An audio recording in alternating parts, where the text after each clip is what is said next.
All right, we're back. This is, what are we in? Just finished up April. So this is the April recap, Building Your Haven. My name is Derek. I'm the CEO, founder.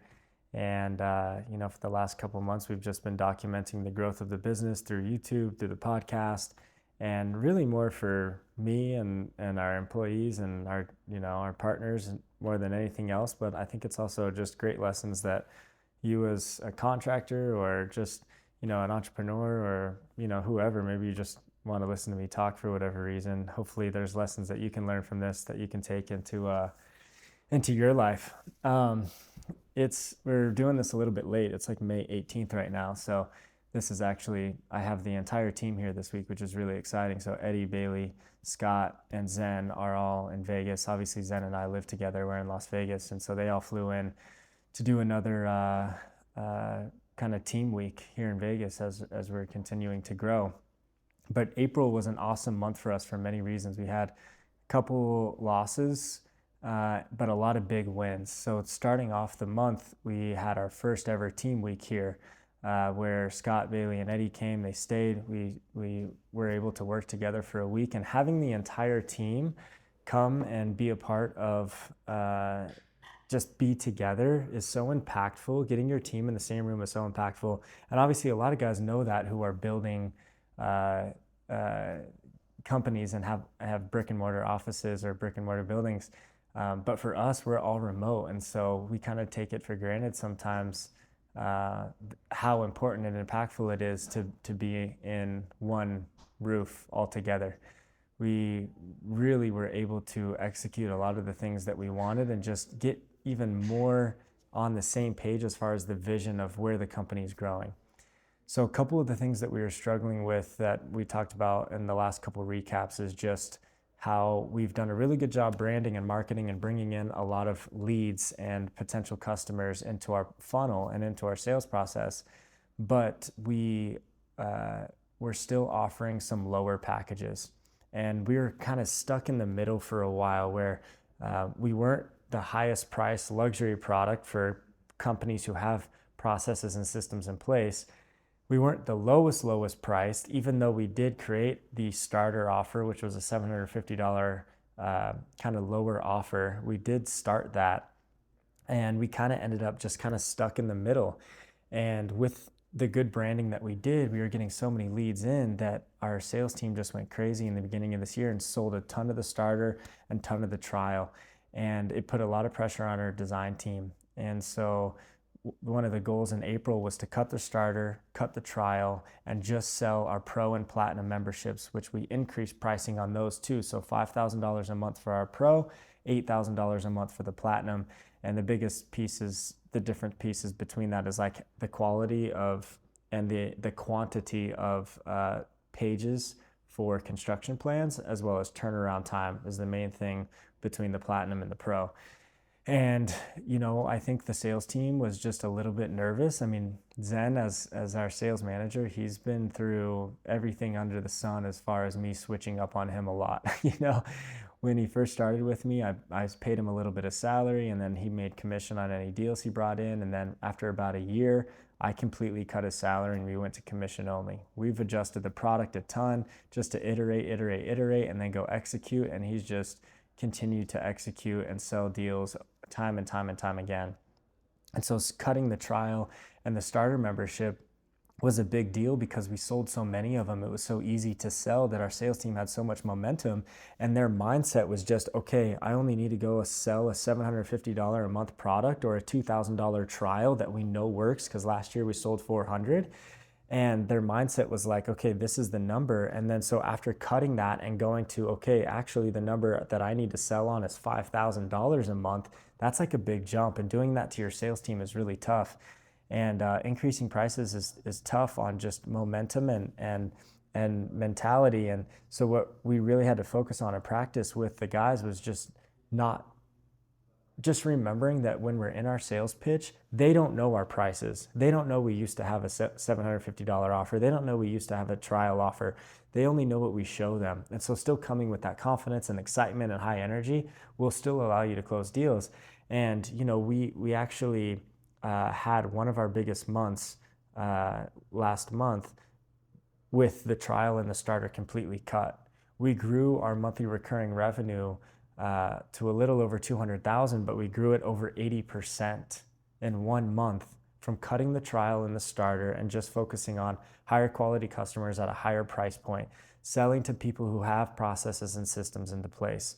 And that's actually something I'm dealing with a little bit right now, is because we are in that middle spot where we didn't choose the luxury and then we didn't fully choose the low end product. We were in the middle spot. We are selling to customers who don't have processes and systems in place. And then so now I'm trying to teach sales and I'm trying to teach how to build processes and systems. And it's not actually what we're meant to be doing. And I'll go on to that in a little bit. But so that was a really awesome win, was that we took our monthly recurring up 80% after cutting 2 products, and really kind of crushing the momentum of the sales guys, but then getting them excited, showing them, just going over and over and over again about overcoming objections, and a lot of practice and a lot of role playing.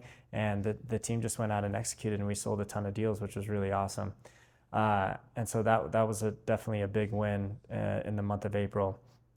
The other big win was that we hosted the first Your Haven Vegas Roundtable event 2026, which we brought 9 of our top pro members to Las Vegas. We flew them all here. I bought them all tickets and I got them all rooms at the M Hotel.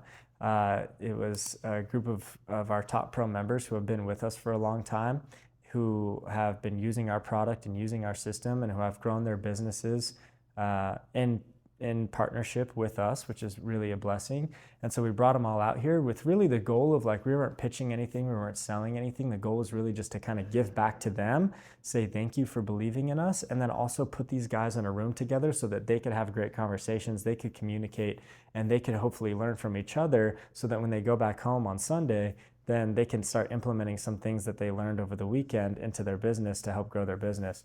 And it was really an awesome weekend. It was honestly much more than I could have really asked for. Friday, we had a couple people come over. Friday night is when most of our guys arrived.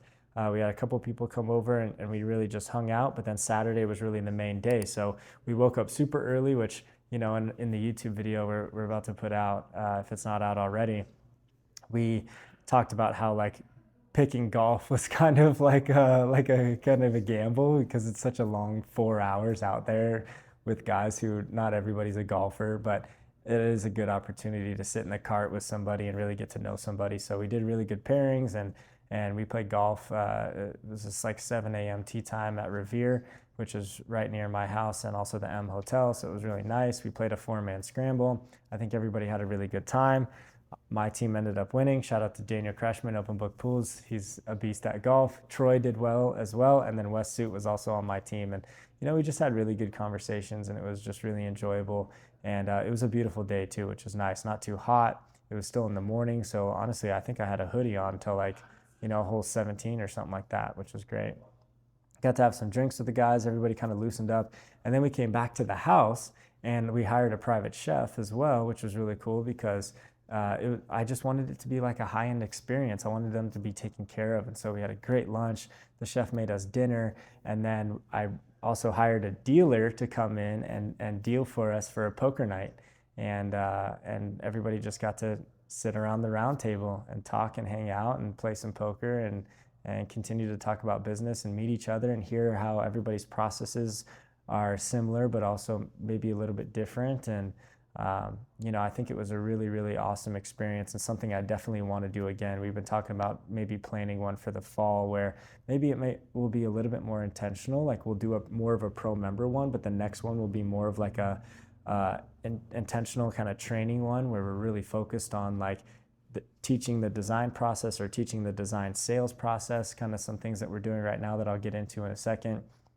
But I highly suggest, just giving back to your customers is super impactful. And I think the way to grow is through customer service, and obviously putting out a great product and making sure that you're performing on your word is incredibly important. But then also just spending time with people and really learning and asking them, hey, what can we do better?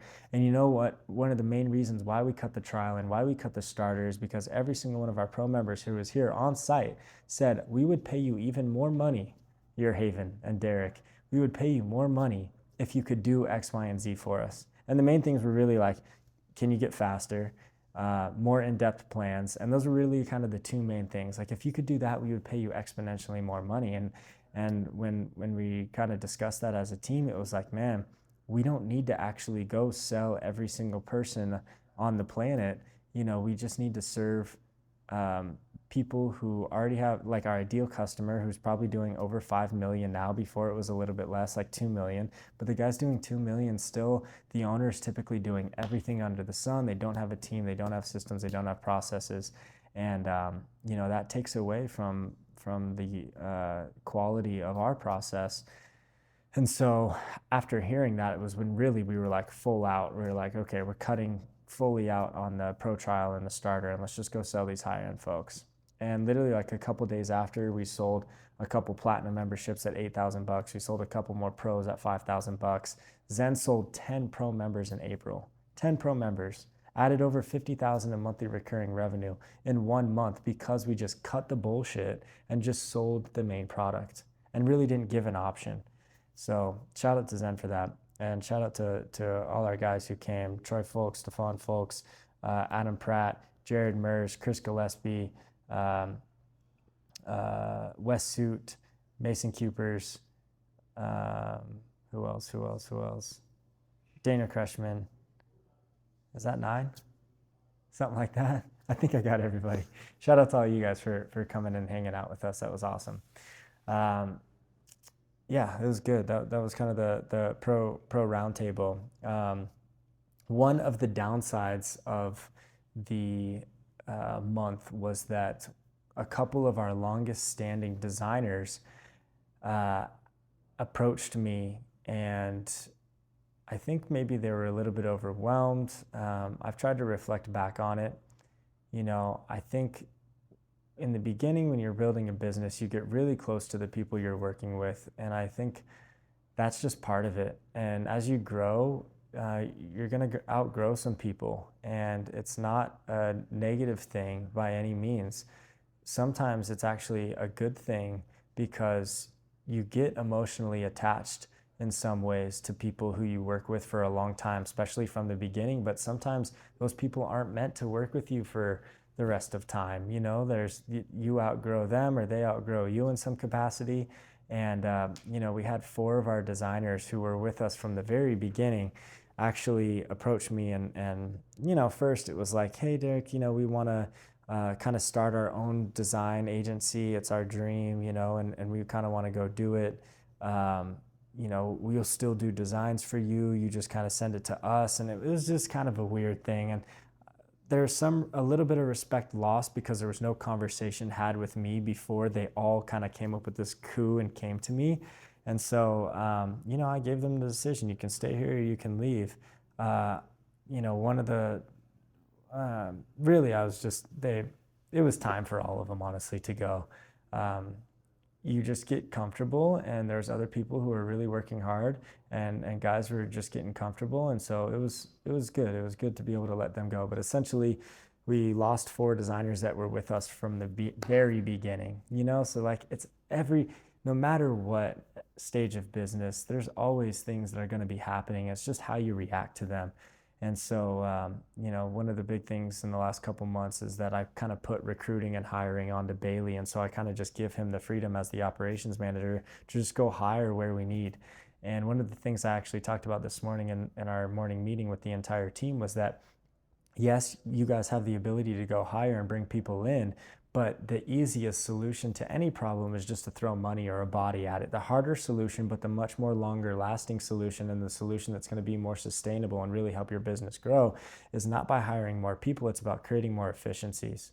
And so, like, what do we need to do? How do we need to be creative in order to not fall behind on deadlines, in order to keep up the quality, in order to give our designers more leverage to be able to go do more designs without having to hire a bunch more people? How do we give our team more leverage? And so losing those 4 guys was, it sucked, but it was also a blessing at the same time too, because it was just a good learning moment that regardless of how much you do for somebody, you shouldn't take anything personal. And, it's the truth, but man, nothing lasts really forever, you know? And we just enjoy the moments we have with people, and that's really it. And we don't need to get too emotional about it. But that was kind of one of the big losses.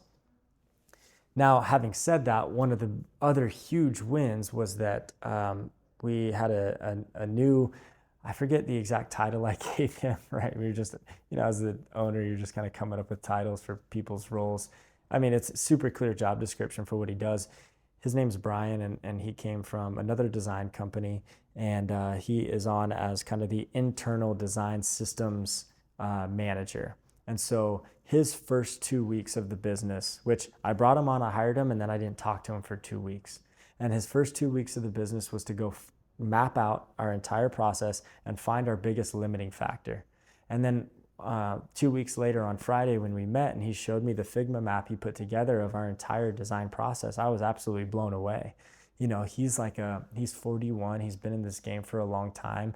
He's very system thinking, and to have him come on and be a leader and map out our process and our system in order to do what we want to do, which is go open up the Design Academy, which is an 8-week training program for young professionals and college students to teach them our process and to teach them design the right way and have it be a paid internship. And then if they pass all 7 tests within that 8-week program, then we give them a job. So that's the goal. We want to build that Design Academy so that we have a pipeline of talent forever and we never have operations constraint.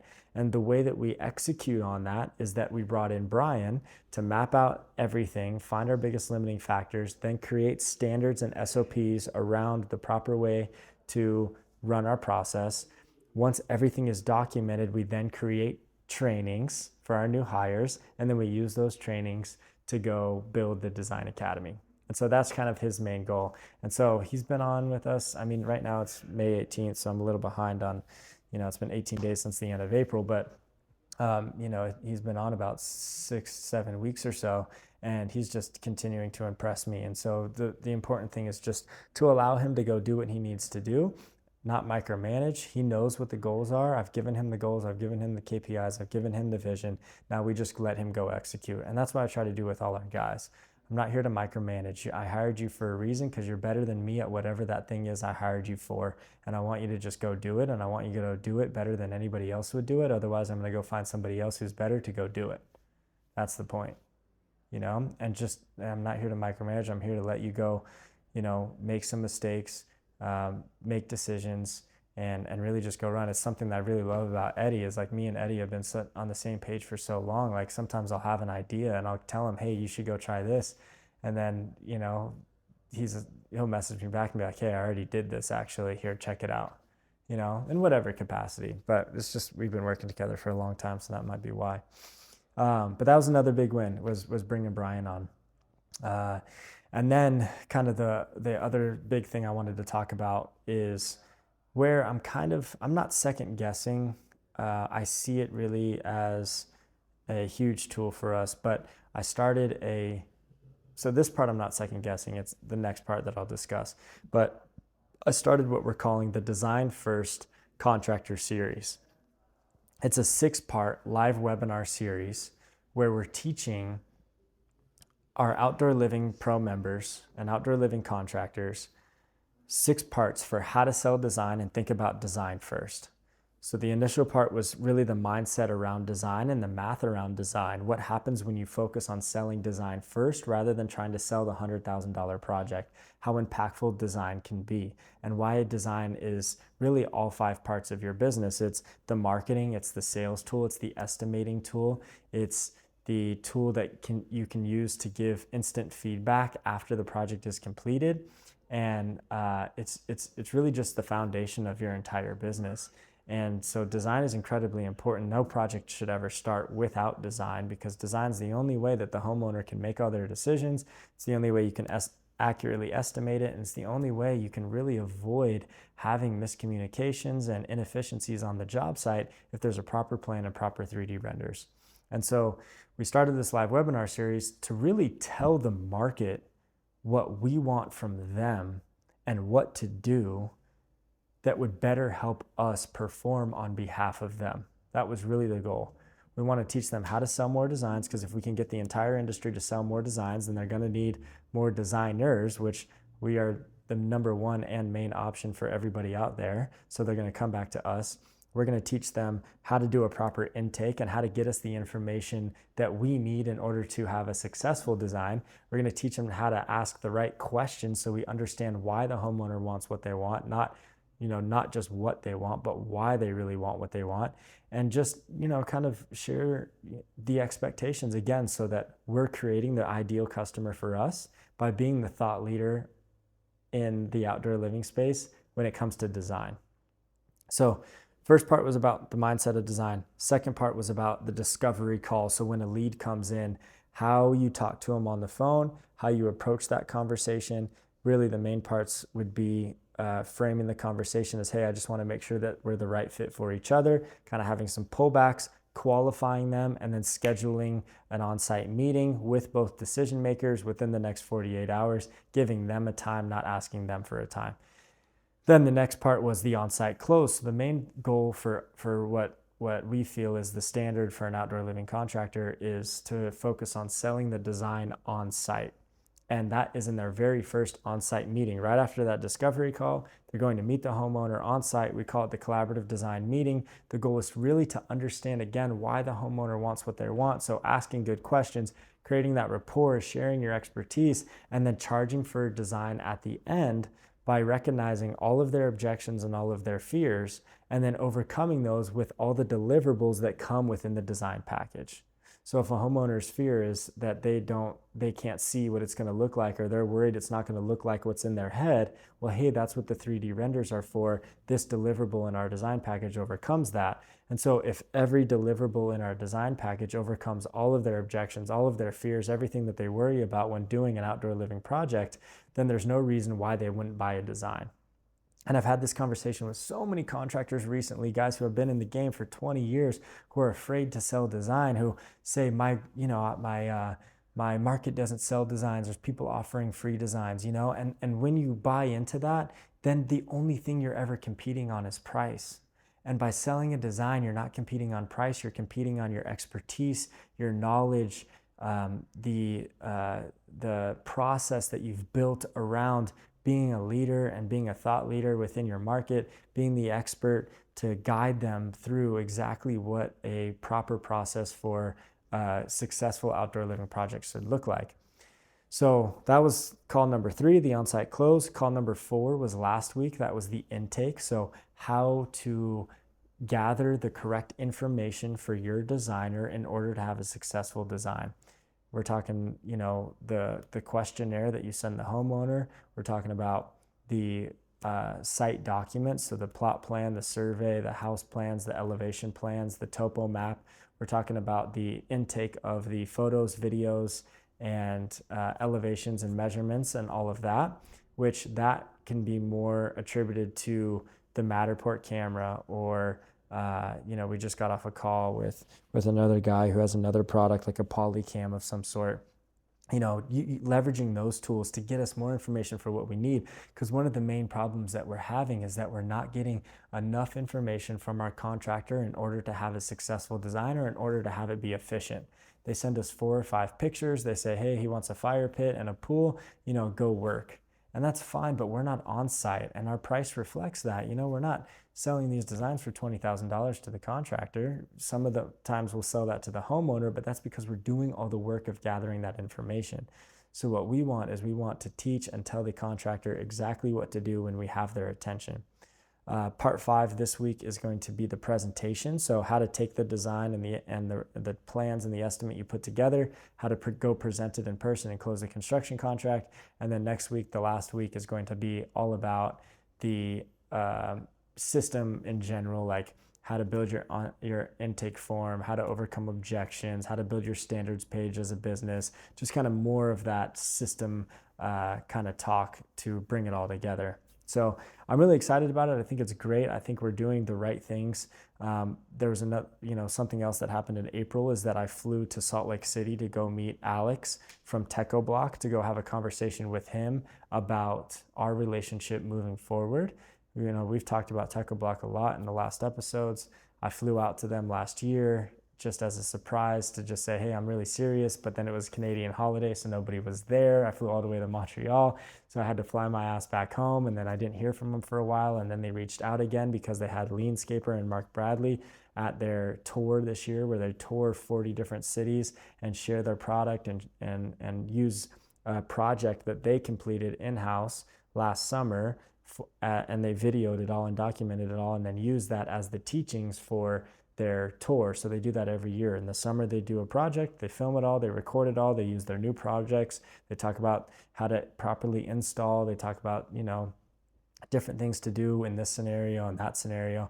And then in the spring, the next year, they do a city tour where they go to 40 different cities and do this whole presentation. And so as this year, Mark Bradley was dropping our name a lot at these Techo shows because Mark Bradley was their Leanscaper was the main sponsor there.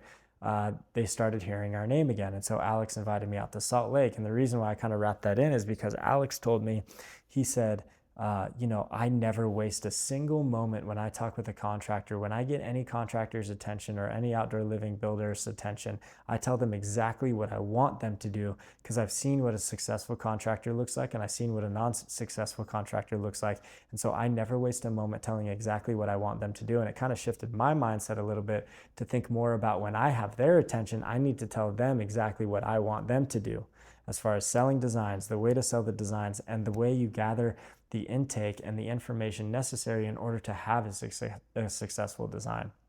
So that was the point of this 6-week series, which has kind of evolved every single week. We've continued to add more and more and more. I have this master design sales system playbook that's like started at 45 pages and it's at like 70 now. And I'll compress it more once it's fully completed, but there's a ton of really good information in there. And I think for any contractor who's looking to grow in their business, I think thinking really design first is the key, because you're not trying to sell a person who you just met one time $100,000 project. You're focused on actually taking care of them. And by selling them a design, you're actually putting the homeowner first, and that's going to help you really be successful. So the goal with Techo Block really this month and next month is really to kind of finalize our partnership, which is essentially being the design partner for them, hopefully being able to go on tour with them next year during their 40 city tour and promote your haven and talk about the design process and system that we've put together and how it's impactful for you as an outdoor living contractor, and then also to do the design for their project this summer that they'll use as the example project for next spring. So hopefully we get to do their design.